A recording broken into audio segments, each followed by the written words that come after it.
A state, a nation. It seems so extreme. Divided.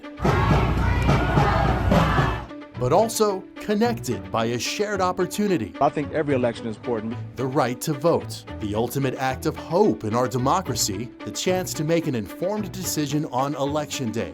Tonight, a deeper look at your candidates for U.S. Senate. All right, well, good evening, Texas. The challenger, Colin Allred. We have not been getting things done that we need to be getting done. We have not been delivering for Texans in a way that I think we should be. We have so many issues that need to be solved. The incumbent, Ted Cruz. My job in the Senate is to fight every day for 30 million Texans, to fight for jobs, to fight for freedom, to fight for security. Outside the noise of the campaign trail, taking time to go beyond the talking points. I try to keep a level head, as I said, in part, because that's also how you make good decisions. You know, I think we need more real conversations. Uncovering context, revealing a more complete look at the candidates, asking for your vote on Election Day. This is Campaign Context in Texas's race for U.S. Senate. Thanks so much for joining us. I'm Daniel Marin. Tonight, an in-depth look at the candidates running for the U.S. Senate seat on the ballot here in Texas. You likely know the names: incumbent Senator Ted Cruz and U.S. Representative Colin Allred. Cruz, the unapologetic conservative incumbent who brands himself as a fighter for security, jobs, and limited government. Allred, the Democrat who defeated a longtime Republican incumbent to earn a seat in Congress. A civil rights attorney, Allred is passionately opposed to the state's abortion law and critical of border policies proposed by both Republicans and Democrats. Two vastly different candidates running to represent you in the U.S. Senate for the next 6 years in what's one of the most politically polarizing times in our nation's history. But also two individuals, each with a set of life experiences and values that inform decisions on policy related to things like the border, the economy, and reproductive rights, decisions that affect you.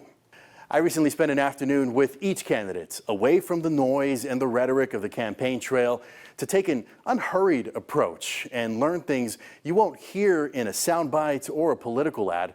My conversations with Senator Cruz and Congressman Allred went beyond the talking points and provided context on the issues Texas voters say are most important to them. So tonight, in this 1-hour special, our in-depth conversations with your U.S. Senate race candidates.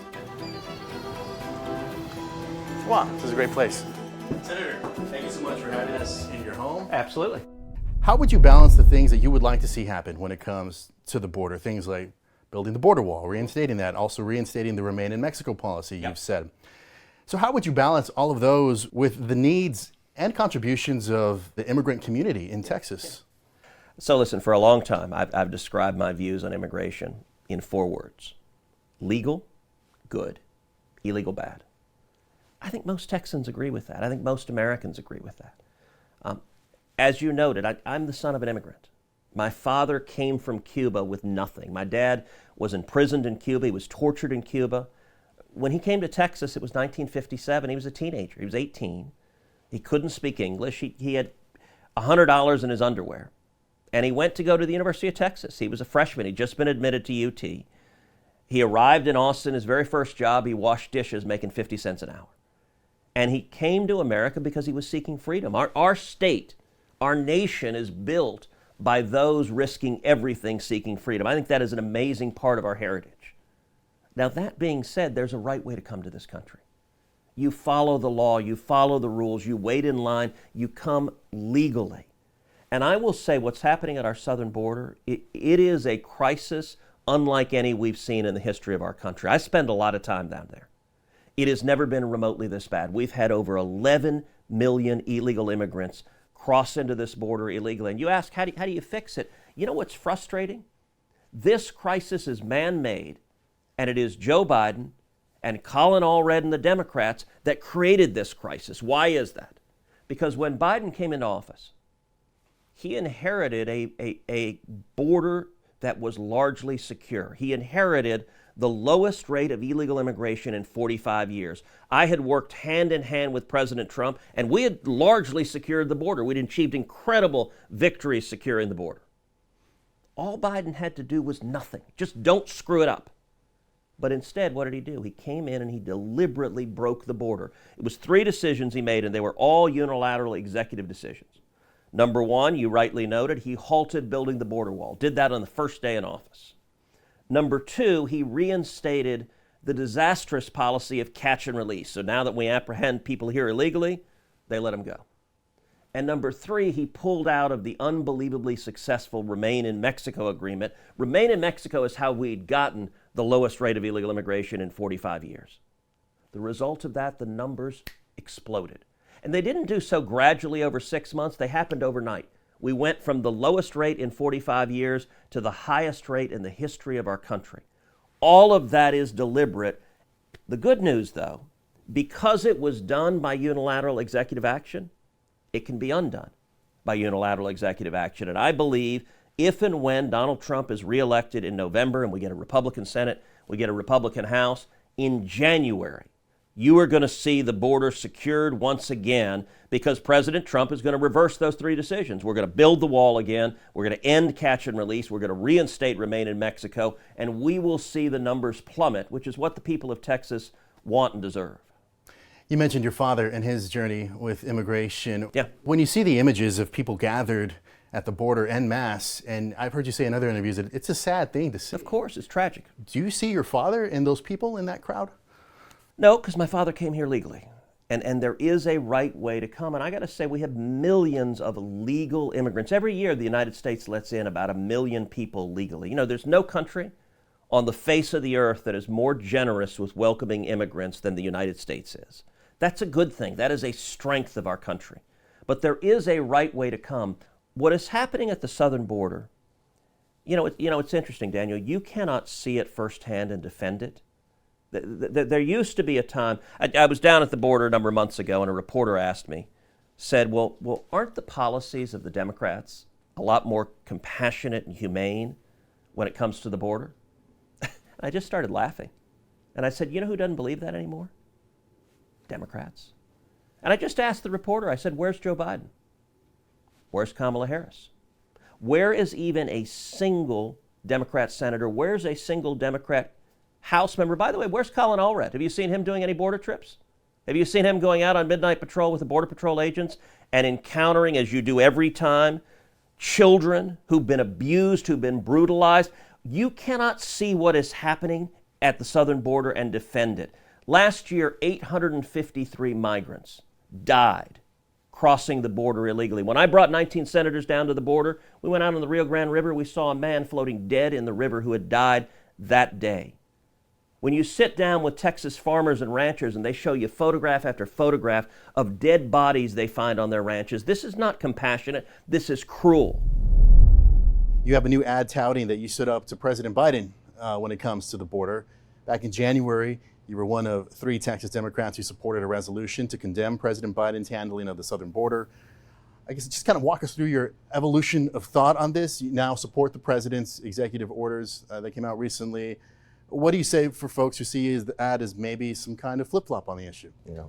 Well, I've got a personal story with this because my family's from Brownsville, and my grandfather was a customs officer after serving in the Navy in the Pacific in World War II. It's where my mom and my aunt grew up. I spent a lot of my childhood there. And I've always seen our border communities as not just places that you go to point out problems, but as places where real folks are living, trying to raise their families, and where I think they expect us to have responsible responses to what's happening. And what we have seen is that we've had a change to where in the last month of December of 23, we had a record number of crossings, 300,000 in a month. I think that's around the same as we had in the last year of the Obama presidency. The facts on the ground have changed. We do have a crisis at the border. Venezuela is in collapse. We've seen millions of Venezuelans fleeing Venezuela. We've seen what's happening in Haiti in terms of the gang violence that's forcing so many Haitians out of Haiti. We know what's still happening in the Northern Triangle countries, and this is also a global phenomenon that countries all over the world are facing. And so it requires a response. We have to respond with smart policy. And this is where I get really frustrated because I see Ted Cruz with a bipartisan effort in the United States Senate to bring billions of dollars to this issue for more immigration judges, for more Border Patrol agents, for more administrative personnel, to help secure the border as well, and also changing the standard on the asylum process, which is already, I think, causing and exacerbating the problem that we're having. And he says no to that. And I support it, but he's saying no. And he's saying no, and he's also at the same time admitting that he's worried that if he does that, it's going to impact the elections in November. And what he's saying when he's saying that is, I don't want to fix the problem because I want to run on the problem. And that to me has to be so outrageous to every single Texan.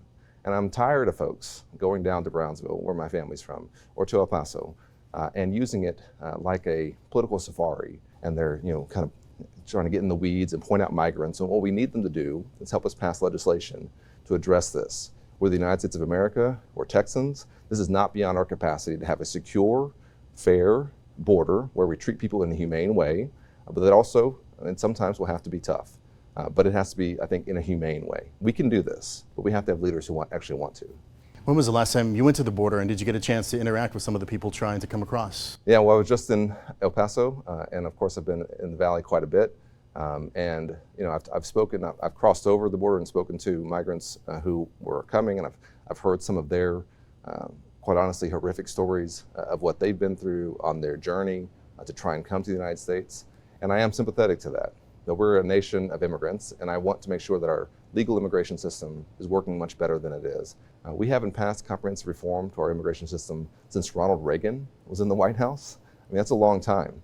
And I think it's because of folks like Ted Cruz. I am quite confident that John Cornyn and I could sit down together and pass a comprehensive reform to our immigration system that would secure our border, but also put our immigration system on a much better footing for our economy heading forward.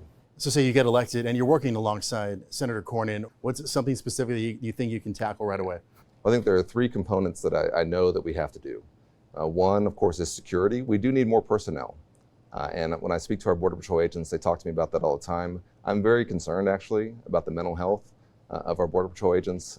I've heard stories about folks who are being asked to work so much overtime that they're seeing breakdowns in their home life. And they're experiencing a lot of losses in terms of folks leaving the Border Patrol because it's become such a difficult job.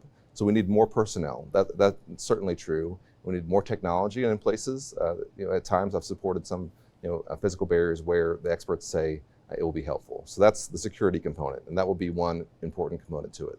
The other one, as I mentioned, is reforming our legal immigration system to make sure that we can attract the best and the brightest from around the world and do it in a way that's not so onerous or so difficult to get through that folks feel like it's not going to work. Every employer I hear from here in Dallas and also across our state is telling me the same thing, which is they want more workers and they want to do it in a legal fashion, but the system we have isn't working. And the third component is dealing with the folks who are here, who have been here for a long time, who are undocumented, particularly our dreamers, and providing them with a pathway out of the shadows to find a way to either into citizenship or to find a way and to be able to working legally and I think consistent with our values. A campaign stop at an Austin women's clinic highlights one of the starkest divides between Colin Allred and Ted Cruz. We hear from both men about their different approaches to reproductive rights for women and their perspectives on the debate over abortion and in vitro fertilization. Downtown has changed so much since I was growing up here. Plus, we take time to get to know the candidates. I was literally 17 and on my own. My parents had no money to pay for college. They were in bankruptcy. Personal stories that helped shape the men now running to represent you in the Senate.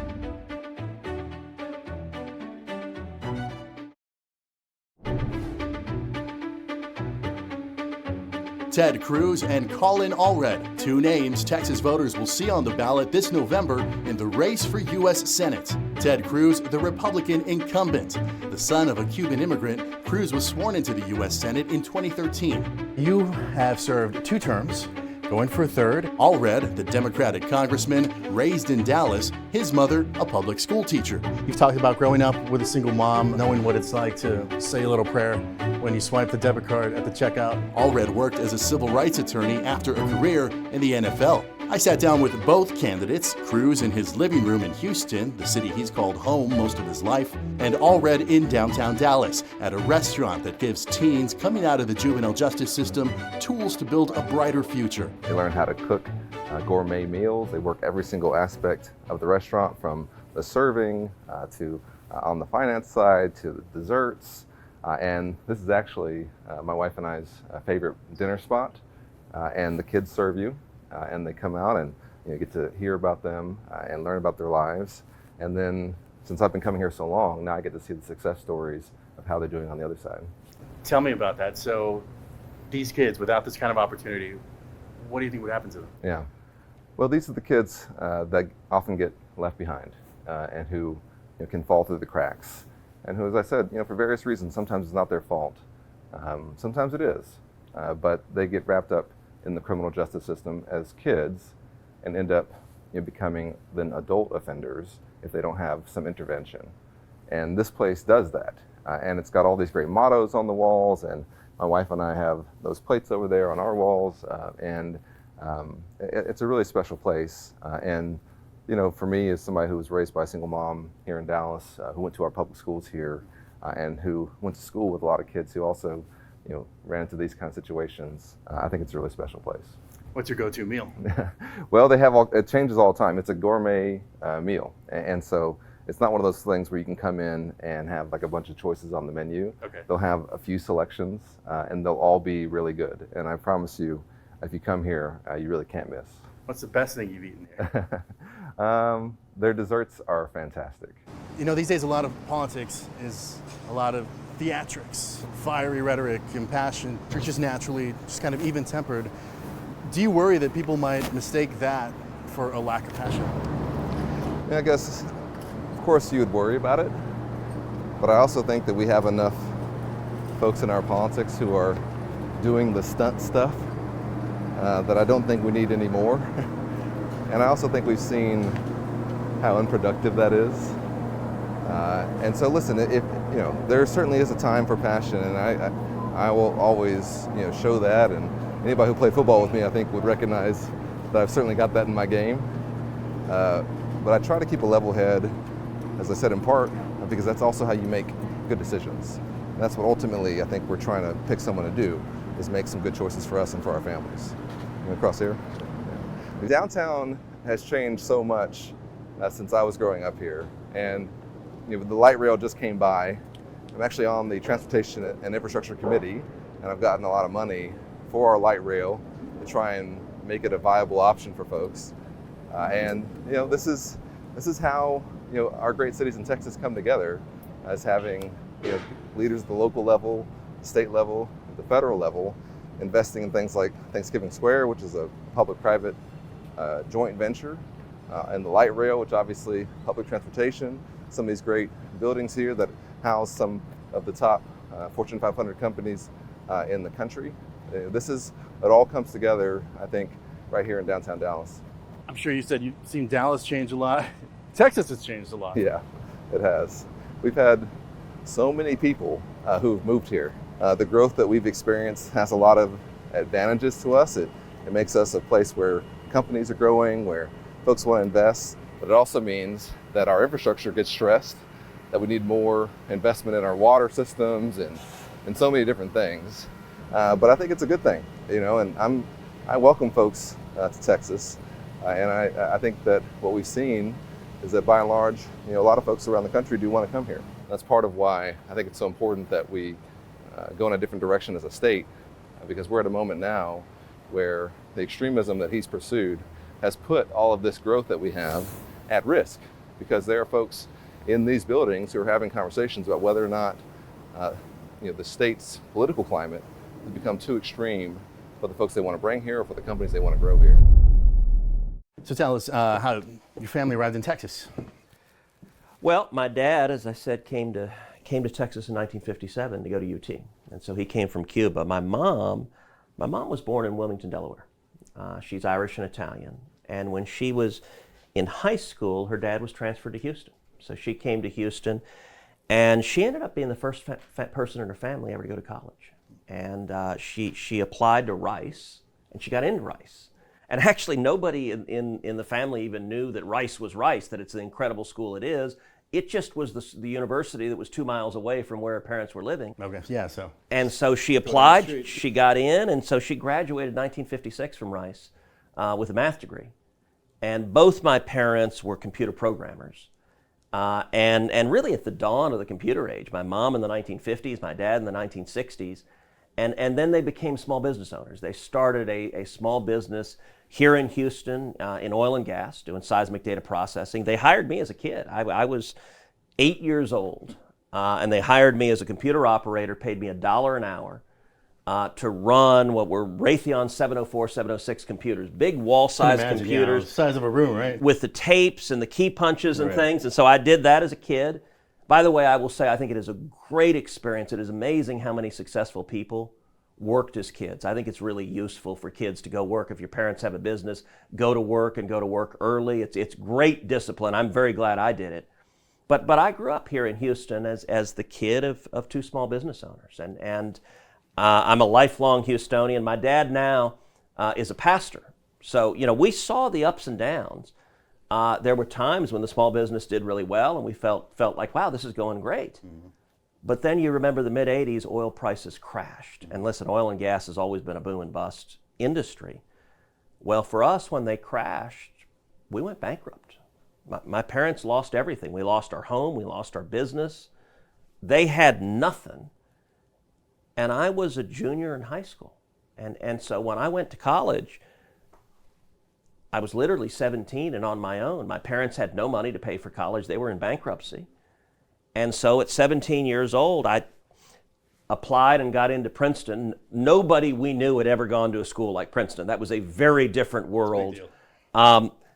But I showed up there and I was 17 and financially on my own. So I went and got 2 jobs and took a bunch of student loans. And between college and grad school, came out with about $100,000 in student loans that took me 20 years to pay off. But look, that experience I think is really valuable. Growing up in a small business, growing up in a family in Texas that is working to achieve the American dream. That's a big part of, I'll tell you, Daniel, honestly, I literally jump out of bed every morning. I jump out of bed excited because I think, number one, I'm really frightened about where our country is. I think we're on the wrong track. I think the policies we're putting in place are really harmful. But number two, all of us are the product of our family story. You are, I am, every one of us. The family story that brought us here is a big part of who we are. For me, I grew up as a kid. My dad fought in the Cuban Revolution. He was imprisoned and tortured. My aunt, my tia Sonia, who I call my tia Loca. We'll have one of those. And I promise you, by the way, she would wear chancletas, these rubber sandals. And when I was misbehaving with her daughter, my cousin Bibi, who she and I are like brother and sister, and we would be misbehaving, my tia Sonia would pull off her chancleta, and at 30 feet she could throw it, boom, hit you in the back of the head, literally drop you across the living room. She was deadly with a chancleta. But I would sit on the floor at the feet of my dad and my aunt, and they would tell stories of the Cuban Revolution because my tia Sonia was also imprisoned and tortured in Cuba. And Bibi and I would listen to it, and I'll tell you, from when I was 3, 4, 5 years old, all I ever wanted to do was fight for freedom. That when you're raised in a Cuban household where you've seen freedom taken away, there's an urgency to it. And so there is not a day that I am not amazed. Like, holy cow, how do I get to have this opportunity to be in the arena, to be fighting for America, to be fighting for 30 million Texans? That is an extraordinary privilege and one for which I'm immensely grateful. Texas law bans almost all abortions. Allred wants to change that at the federal level. We've seen a right that has been granted for over 50 years in the United States ripped away from Texas women. Cruz putting emphasis on a different aspect of reproductive rights. Let's draft legislation that is simple, that is straightforward, that protects IVF. Ironclad protection so that nobody needs to be afraid. Nobody needs to be confused. Views from both candidates on the debate over abortion and in vitro fertilization. Plus, concern over the cost of living. When you grow up the way I did, I think you have a sensitivity to what it means for eggs to be more expensive. I mean, I know what it's like to go through the checkout line and have to put things back. A key issue affecting people across the nation. Ranking member of the Commerce, Science, and Transportation Committee, and an issue often at the center of congressional gridlock. From that vantage point, what can you all do to get these prices down for everyone? Look, it's a great question. So I asked both candidates to get specific about their plans to address rising prices at the gas pump, the grocery store, and beyond.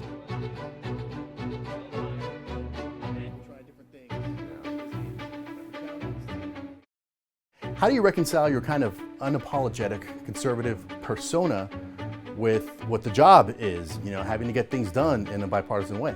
Well, listen, I think you can walk and chew gum at the same time.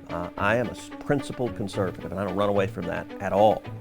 But I'd also say, look at my record. It is possible to bridge some of these seemingly unbridgeable divides, both in our politics and our society, and I want to be one of those folks who can do that. And for people at home who think, it just seems like it's always a stalemate in Washington, maybe it does take someone who just fights all the time. Maybe extremism is the way to go. What would you say to that? Well, I think the definition of insanity is doing the same thing over and over again and expecting a different result.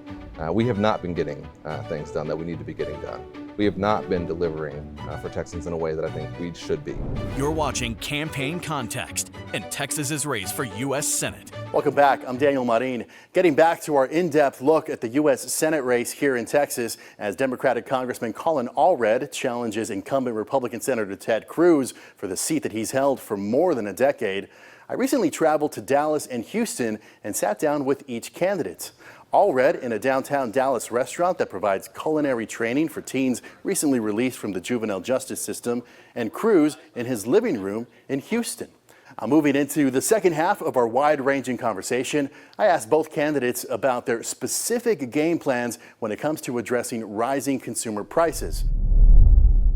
You've talked about growing up with a single mom, knowing what it's like to say a little prayer when you swipe the debit card at the checkout. What's the game plan to combat rising prices that are affecting everybody, restaurants like this? That's right. We have to tackle this. And when you grow up the way I did, I think you have a sensitivity to what it means for eggs to be more expensive. I mean, I know what it's like to go through the checkout line and have to put things back because you couldn't afford that this week.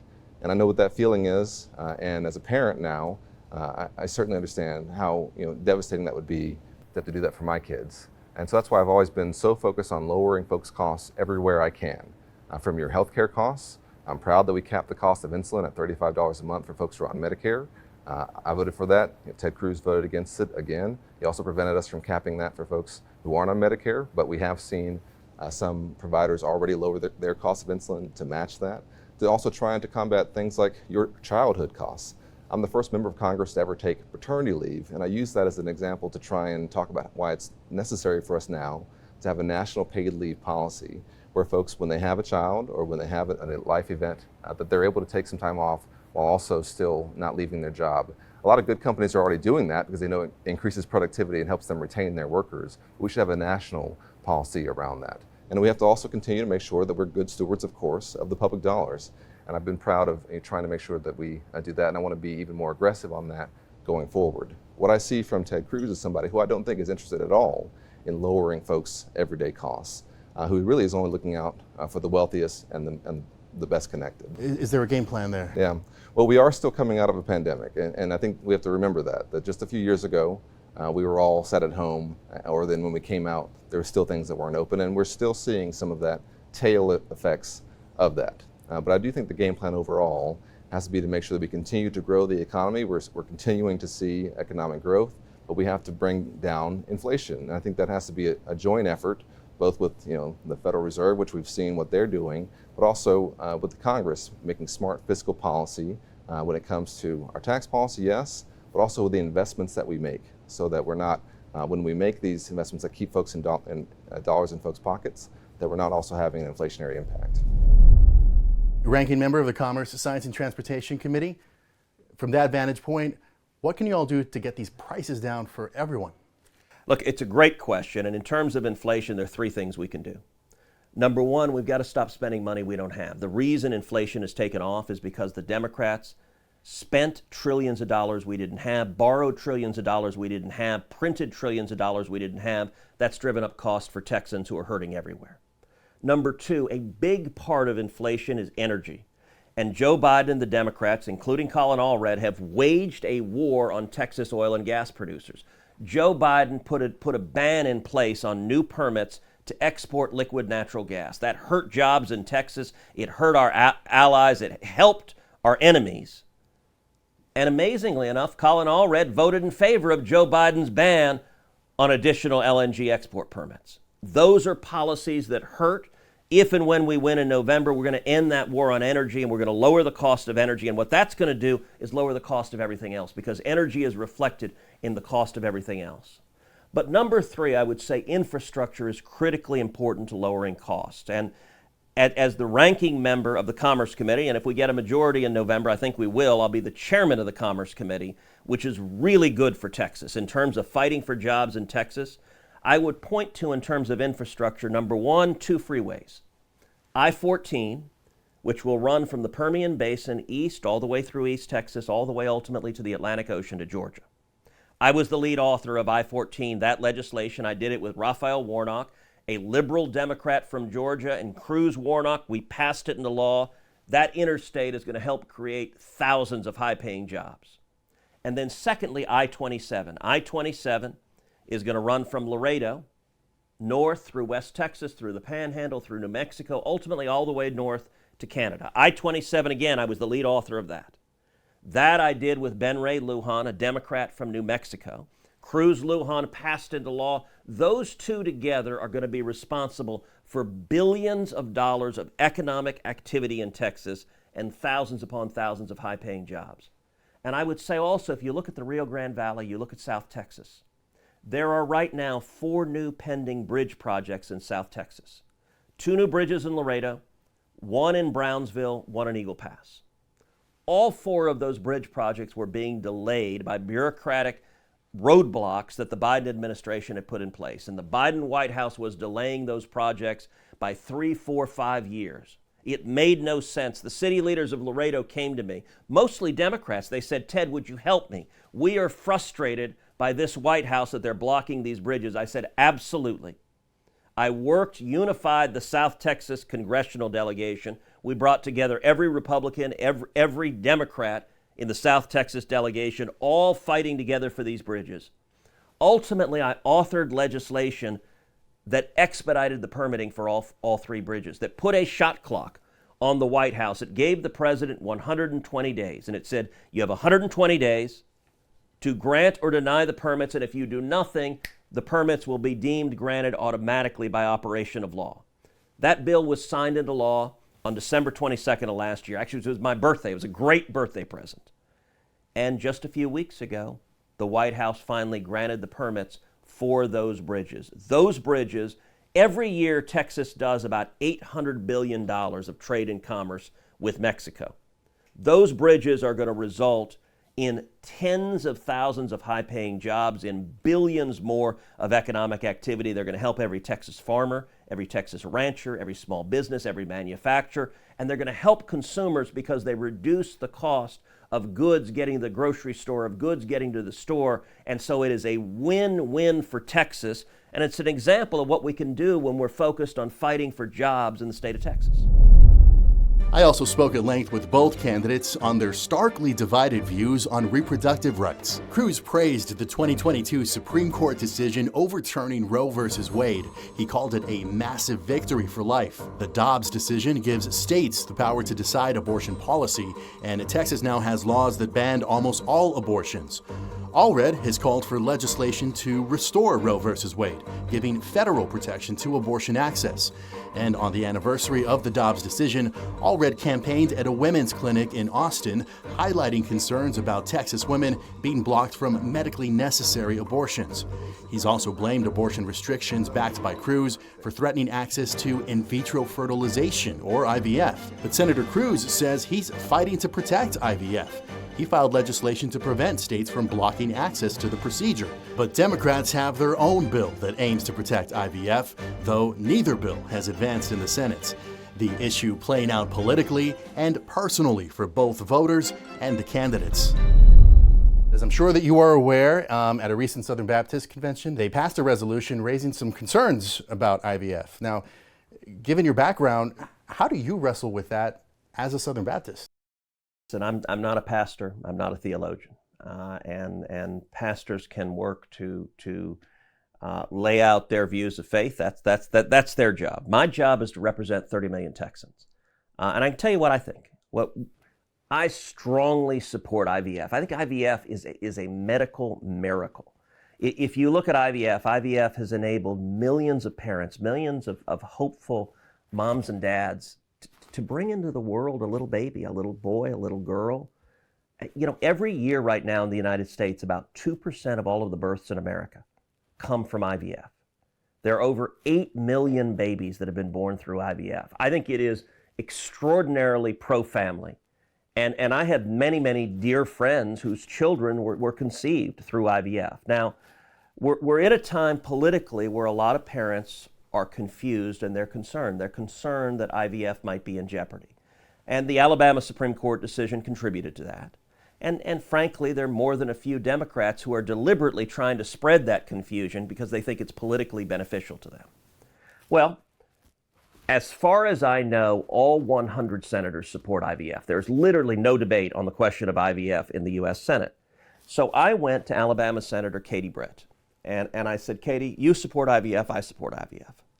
Let's draft legislation that is simple, that is straightforward, that protects IVF, that puts it in federal law, an ironclad protection so that nobody needs to be afraid. Nobody needs to be confused that you know that you as an American citizen have a right to access IVF technology and that no state, no local government can ban IVF. We drafted that.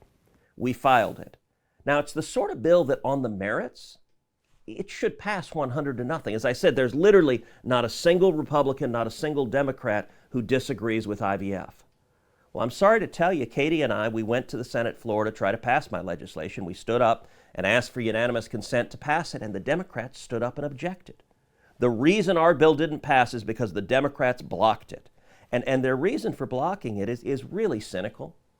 The Democrats don't want to pass a strong protection of IVF into federal law. Why? Because they want to spend millions of dollars in November telling the voters the mean Republicans want to take away IVF. Never mind that we're all supporting a bill to protect IVF. This is about politics and misdirection. So I thought it was one of the most cynical moments I've ever seen in the Senate when the Democrats blocked legislation, my strong legislation protecting IVF, because they want to run TV ads on it instead. But when you're going back to the vote at the Southern Baptist Convention, when you saw that vote, what goes through your mind as a Southern Baptist? Everyone is entitled to make their own faith determinations. And in my view, your relationship with your Creator is your relationship with your Creator. I'm a Christian. It's a very important part. My faith is an important part of my life. But at the end of the day, my job in the Senate is not to be anyone's pastor. My job in the Senate is to fight every day for 30 million Texans, to fight for jobs, to fight for freedom, to fight for security. Those are my top three priorities: jobs, freedom, and security. And fundamentally, the freedom, look, for a mom or dad who desperately wants to love a child, IVF has proven to be an extraordinary miracle. Your father, you just said in 2019, unbeknownst to you, you became the first congressman to take paternity leave. You've spoken out against the state's abortion law. Your opponents and other Republicans who support really strict restrictions on abortion say that they're trying to protect life. That's the phrase you hear a lot, protecting life. How does that phrase strike you? Well, what I've seen is that this is a law that has gone way too far, and that this is the predictable outcome of what extremists like Ted Cruz have been saying for decades and now have made into a reality here in Texas. And what it looks like in Texas is that it's over 20,000 Texas women have been forced to give birth to their rapist child. That's not my number, that's the Houston Chronicle's number. It looks like mothers like Lauren Miller. She's an 8th generation Texan. She already was a mother and got pregnant with twins. One of the twins wasn't going to make it and was actually killing the other one and her. And her doctor here in Dallas said that she was going to have to leave the state to get the care that she needed. And she had to go to Colorado to get treated. Or Kate Cox, who I mentioned, who was already a mother and who had to go to the emergency room 4 times. And her doctor said she needed a medically necessary abortion and couldn't get it close to home. Or Dr. Austin Denard, who's a friend of mine and who's an OBGYN herself, whose husband is also an OBGYN, who noticed herself on her own ultrasound. The baby's skull wasn't forming and she could not get the care she needed close to home and had to leave our state. And these are multi-generation Texans who are being forced by this extreme law to have to go somewhere else to get treated by some other doctor who they've never met, in some place they've never been, staying in some hotel, having to find childcare for the kids they already have. That's how far this law has gone. But it also has, I think, an impact that we're not talking about on our businesses and on our university systems, and that we are only beginning to see, which is that folks are already starting to say that they don't want to send their kids to school in Texas. And our medical schools, we're seeing changes in who's applying to come here. They're having a harder time attracting and retaining talent. And the same thing I'm hearing from a lot of business leaders, that when they're trying to bring someone in or keep someone who's talented here, this is part of their conversation they're having to have with them. Well, what if I want to start a family? How is this law going to impact me? It's going to impact every aspect of our lives, and we have to reverse it. When the argument gets positioned as such to where it seems that Democrats are protecting women's rights and those in favor of strict abortion rules and laws are protecting life, as a father, how do those words strike you? Yeah. Well, my wife and I have been blessed with 2 healthy pregnancies, 2 beautiful baby boys here in Dallas in the last 5 years at Baylor, not far from where we're sitting right now. There's nothing more important to me than protecting life and protecting their lives and to making sure that they have everything that they need. What I often see from folks like Ted Cruz when they talk about that is that they talk about it in a very narrow context, but then once you have that child, they're not there at all. They want to talk about early childhood education. They don't want to talk about childcare. They don't want to talk about pre-K. They don't want to talk about paid leave. They don't want to talk about investing in public education. They're saying basically, you're on your own. To me, when you want to talk about how can we best support families here in Texas, we have to have a comprehensive system because it's really hard right now. Most daycares won't even take a kid until they're past 6 months, right? It's really hard in Texas to have a child and to be working and to keep providing for your family. And that's also costing us in terms of our economy. And we've seen time and time again that when you have policies that are pro-family, like early childhood care, like universal pre-K, like access to paid family leave, that it also has more of an economic impact because then you have more workers in the system who are also more efficient and who are happier in their work, they're more productive. It's an overall benefit to our society.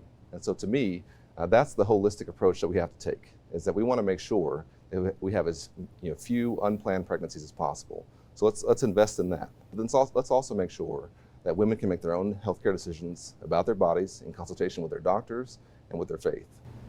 Last month, you were in Austin at a women's center on the anniversary of the overturning of Roe versus Wade. Why was it important for you to be there that day? Well, I think it's a dark anniversary in a lot of ways. It's one of the first times that I'm aware of that we've seen a right that has been granted for over 50 years in the United States ripped away from Texas women. And when I talk to so many Texas women, including my mom, they're shocked that here we are at this stage and that we're still having some of these fights. In fact, that these rights have been taken away. We've heard how Cruz and Allred differ on the issues, but I wanted to find out what inspires them. Remember, it's not about you. It's about them. It's about their families. It's about their kids. It's about their future. It's about their dreams. The answers reveal distinctly different styles, but also some common ground. The same boat now. We're all Americans. We're all Texans. We have some really common values that we share. Let's get back to some of those. We dig deeper into the ideas that motivate the candidates running to represent you in Washington.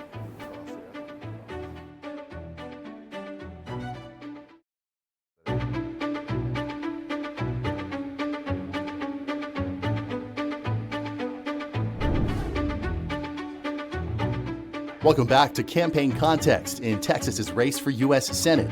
I had in-depth conversations with incumbent Senator Ted Cruz and challenger Congressman Colin Allred, 2 Texans hoping to fill a Senate seat in Washington for the next 6 years. And before we wrap up, I wanted to learn more about the driving force behind the candidates' leadership styles. Allred told me he learned the strength that comes with keeping his cool on the football field, while Cruz said his approach as a leader goes beyond his unapologetic fighter persona. I've said a lot of times the difference between Republicans and Democrats, that Republicans' office, I think Republicans are terrible communicators, and that they communicate with their left brain, they communicate with logic. And so you get Republicans that get up and they put a green eye shade on, and they put up a pie chart and they say, if you look at the long-term actuarial soundness of the Social Security system, and listen, for those of us who care about numbers and facts, you can hear an argument and say, yeah, we need to do something to protect and save Social Security. That's persuasive. But a lot of people don't think that way. And Democrats Republicans try to appeal to your brain. Democrats typically go for your heart. And so Democrats will just say, he wants to eat your children. And by the way, the heart is much more effective than the brain. If you were to pick one, there's no doubt the heart is more effective. What I think is most effective is to use both. It is to appeal to reason and logic and explain, but explain it in a way that it matters to you and your family. You know, the best political advice I ever got in my life was early on, right when I was first running for office. I was getting ready to give a campaign speech somewhere. And Heidi told me, Ted, she said, remember, it's not about you. It's about them. It's about their families. It's about their kids. It's about their future. It's about their dreams. And you get so many political candidates, politicians that jump on stage, and the only word out of their mouth is I. That's something to this day, before I talk to any group, I try to remember that it's not about you, it's about them. And if you can talk about what they care about, if you can make it relevant to their life, that's powerful. And so, you know, I think we need more real conversations. Look, I've enjoyed you and I've been talking. We talked briefly before about the podcast. Part of the reason I do the podcast is because it's a great way to talk unfiltered. You know, if you're in the political world, you do TV interviews, you do radio interviews, they're typically 6 to 8 minutes. It means you have to talk in kind of little 30-second sound bites because you don't have time to really explain something, so you sort of have to have a couple of points and get out. What I love about the podcast, look, we do it 3 days a week, and it's typically 30 to 45 minutes. There's no set time. So if there's a topic, we'll talk as long as there's something useful to say about it.